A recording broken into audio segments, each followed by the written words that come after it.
Hello student. तो आज हम पहली बार क्लास 11th एंड 12th का कुछ बेसिक पार्ट आपके सामने डिफरेंशिएशन है, जिसमें मान लीजिए मैथ वाले तो समझ में आ जाता है, लेकिन थोड़ा सा बायो वाले के लिए दिक्कत बन जाती है, क्योंकि क्लास 11th के फिजिक्स में एक चैप्टर है और उससे रिलेटेड काफ़ी डेरिवेशन है, जिसमें डिफरेंशिएशन है और इंटीग्रेशन है।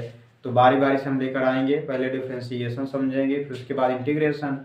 और क्लास 12 के फिजिक्स में भी जो डेरिवेशन काफ़ी है, उसमें फर्स्ट फिजिक्स में अधिकतर करके जितने डेरिवेशन है उसमें आपको समाकलन पढ़ना पड़ेगा। इसलिए कुछ बेसिक पार्ट है, इससे क्या होगा कि फिजिक्स वाले का भी फायदा होगा और मैथ वालों का भी फायदा होगा। तो ये थोड़ा सा हम लोग यहाँ पे देखते हैं, और क्लास 11th में भी दिया है, मैथ में भी, क्लास 12th के भी मैथ में है। तो यहाँ पे आज कुछ पार्ट हम देखते हैं, बहुत बेसिक से आपको पढ़ाएंगे हम। यहाँ पे देखेंगे सबसे पहले जो अवकलन का सिंपल फार्मूला होता है, यहाँ पे क्या देखेंगे हम लोग। अगर मान लीजिए कोई फलन आपके सामने है y बराबर x पावर में, कहने का मतलब y यहाँ पे फलन है और x भी क्या है, फलन है। ठीक है, तो y में फलन का और x में क्या तात्पर्य है कि जो हम अवकलन करेंगे, मतलब y के सापेक्ष नहीं, y को फलन मानेंगे और x के सापेक्ष अवकलन करते हैं। तो ये जो सबसे पहला फार्मूला आता है, नंबर 1 पे जो बेसिक है, हर जगह ही यूज होता है अवकलन में। समाकलन भी अगर आप कहेंगे, सब्स्टिट्यूशन जो समाकलन होता है जिसमें आप मान के लगाना पड़ता है, उसमें भी पहले अवकलन आप करोगे फिर समाकलन लगाना पड़ता है। और उसके बाद अवकल समीकरण जब पढ़ते हैं मैथ में, उसमें भी आपका यूज है ये। तो यहाँ देखेंगे सबसे पहले हम कि ये होता क्या है। अगर हिंदी में बात करें तो ये मान के लिए मैथ पार्ट है, थोड़ा सा इंग्लिश मीडियम हिंदी मीडियम सबके लिए यूजफुल है। तो यहाँ पे देखेंगे हम लोग क्या कि यहाँ लिखेंगे x के सापेक्ष दोनों पक्षों का अवकलन करने पर। अगर मान लीजिए इंग्लिश में किसी को लिखना हो, इंग्लिश में कोई देख रहा हो, कैसे लिखेगा, differentiating with respect to x of both side we gate.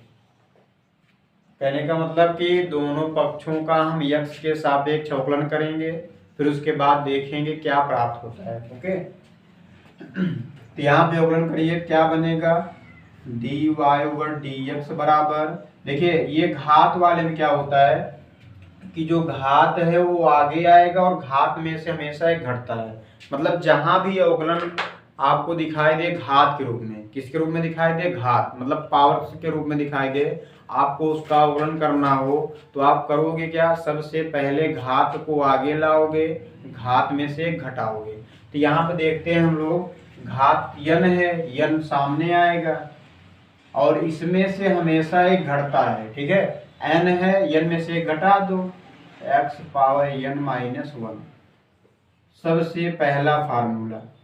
अब इसके बाद हम लोग क्या करेंगे, ध्यान दीजिए यहाँ पे, इस पे अगर देखा जाए तो एक दो मतलब क्वेश्चन ले लेते हैं हम लोग। जैसे मान लीजिए अगर क्वेश्चन देखा जाए, बहुत ही सिंपल, सबसे पहले लेंगे एक्स स्क्वायर ले लो। ठीक है, y बराबर एक्स स्क्वायर। यहाँ पे हम क्या देखेंगे, जब y बराबर एक्स स्क्वायर है तो इसमें वही फंडा लगाएंगे हम कि दोनों पक्षों का x के सापेक्ष अवकलन करने पर, और जिसमें घातें हमेशा आगे आती हैं, घात में से घटता है, ये सिंपल रूल है। जहां भी अवकलन का घात वाला फॉर्म में दिखाई दे, घात को आगे लाएंगे, घात में से एक माइनस करेंगे।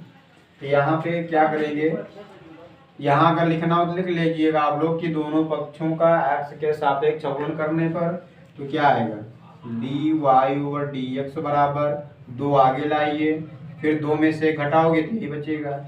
ये आपका आंसर हो गया। इसके बाद एक चीज और यहाँ देखिए, अधिकतर लोग जो फंसते हैं, मान लीजिए कि अगर हम कहें y बराबर y बराबर अगर आपके पास क्या दिया हो, मान लो x दिया हो, अगर आपको इसका अवकलन करना हो तो क्या करोगे बोलिए। तो y बराबर x का अवकलन हमेशा 1 होगा। और वैसे ये भी देखते हैं, जैसे मान लो अगर यहीं कहीं पे थीटा में दिया हो, तब थीटा के सापेक्ष अवकलन करेंगे हम, तब क्या होगा, तब केवल थीटा का अवकलन होगा, बाकी सब कांस्टेंट बनेंगे। उसके बारे में आगे हम चर्चा करेंगे। अभी यहाँ पे जब अवकलन करेंगे तो यहाँ पे इसकी घात 1 होगी। अगर अवकलन कर दिया जाए तो dy/dx आपको अभी बताए हम जहां भी घात दिखाई दे अवकलन में, घात आगे लाएंगे, घात में से घटा देंगे हम। तो 1 को आप आगे लाइए इंटू x पावर 1 में से 1 माइनस कर देंगे। अब ये बताओ 1 में से 1 घटाने पर 0 आता है, तो 1 इंटू में x पावर 0। और ये बताइए x पावर 0 मतलब कोई भी वेरिएबल हो उसकी अगर पावर 0 है तो उसका हमेशा मान 1 होता है। तो यहाँ पे इसकी वैल्यू 1 होगी। जब 1 रखेंगे तो यहाँ आएगा 1 इंटू 1, मतलब कितना आ गया dy/dx इक्वल हो, ये आ गया। अब ये तो मान लो सिंपल हो गया। अगर इसी प्रकार से आपको कुछ यहाँ पे होमवर्क हम अभी देंगे, मान लो अगर घात जो है आपको कहीं घात दिखा दिया जाए बटे रूप में, थोड़ा सा घबरा जाओगे ना। तो यहाँ पे क्या करेंगे, मान लेते हैं क्वेश्चन नंबर 3 यहाँ पे y इक्वल x पावर या रूट में लिख दें कि जो y फंक्शन दिया है ये रूट में दिया है, तब क्या करोगे। अब अगर घात लगी होती कोई दिक्कत नहीं थी, लेकिन यहाँ पे क्या है रूट में दिया है, मतलब रूट लगाया है। अब क्या करोगे, अब यहाँ देखेंगे आप लोग कक्षा 9 में 8 में 7 में बेसिक पार्ट है कि जानते हो कि जिसके पास रूट लगा हो, यदि रूट हम हटाएंगे तो पावर 1/2 बनता है।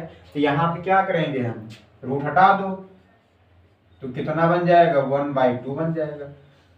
अब इस देखो ये हम बना लिए घात के रूप में। अब जब फॉर्म में बन गया घात के रूप में, पावर के रूप में, तो आपको पहले ही बताया फार्मूला यहाँ पे, जो पहला आपको फार्मूला है y equal x power n है, घात आगे आएगा, घात में से घटा दो, सिंपल वही करेंगे। फिर यहाँ पे तो dy/dx इक्वल, अब घात 1/2 है तो 1/2 आगे लाओ, फिर x पावर हम बताए 1/2, घात चाहे इतना रहे सब में से एक घटाना है हमको, तो -1, इसका भी हर एक ले सकते हैं हम लोग। फिर क्या होगा यहाँ पे dy/dx इक्वल 1/2 x पावर। अब ये इतना आपको क्या दिखाई दे रहा है, ध्यान से देखिए, इसमें आपको ये दिखाई दे रहा है यहाँ पे भिन्न, क्या दिखाई दे रहा है इतना, ये आपको दिखाई दे रहा है भिन्न इतना। अब भिन्न सब लोग को आता होगा, जितने लोग भी वीडियो देखेंगे, मान लीजिए जो पढ़े लिखे होंगे, ऐसी बात नहीं कि कोई भी देखेगा सबको आता ही होगा, मतलब जो हायर क्लास के हैं 11 12 के, तो 1 से लेकर के कक्षा 8 तक 9 10 तक लगभग, तो आप लोग भिन्न पढ़े ही होंगे। तो यहाँ पे अगर 1 का हम मल्टीप्लाई 1 में करें 1 होगा, 2 का मल्टीप्लाई 1 में कर दो 2 होगा, बटे में 2 का 1 में कर दो 2 आएगा। फिर dy/dx। अब इसके बाद देखिए 1/2 x पावर, अब यहाँ देखो 2 में से अगर 1 घटा दें हम तो -1 आएगा, बटे में 2 आएगा। अब ये जानते हो कि कोई भी घात, यहाँ पे हर स्क्वायर ले सकते हो, कोई भी घात अगर माइनस में है तो उसको हम नीचे लाएंगे प्लस बनेगा।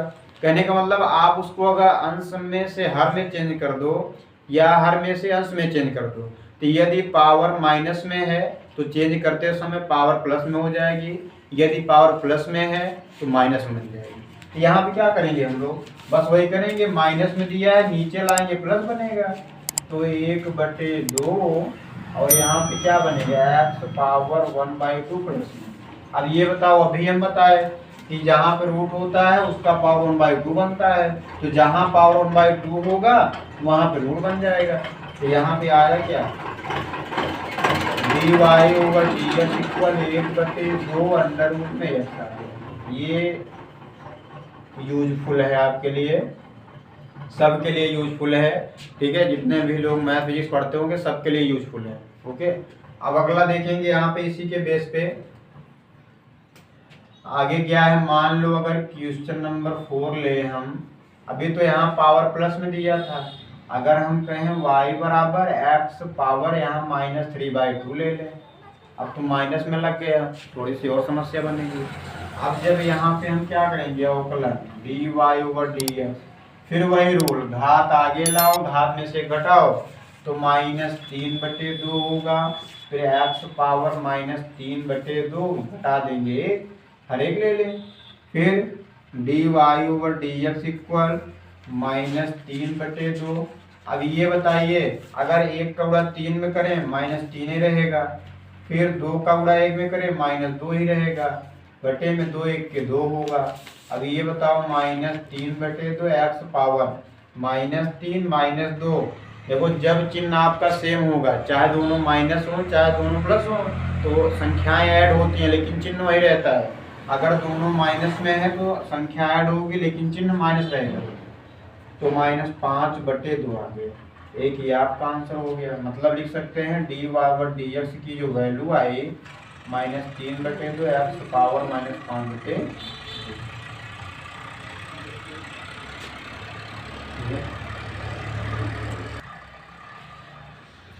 तो आज आप क्लास बस इतना ही। इसके बाद आप इतना रिवाइज करिए, इतना पढ़िए, उसके आगे तब हम आपको अगले वीडियो में लेकर आएंगे, थोड़ा सा एडवांस होगा इससे। ठीक है, तो आप लोग लाइक शेयर सब्सक्राइब ज़्यादा से ज़्यादा करिए। धन्यवाद।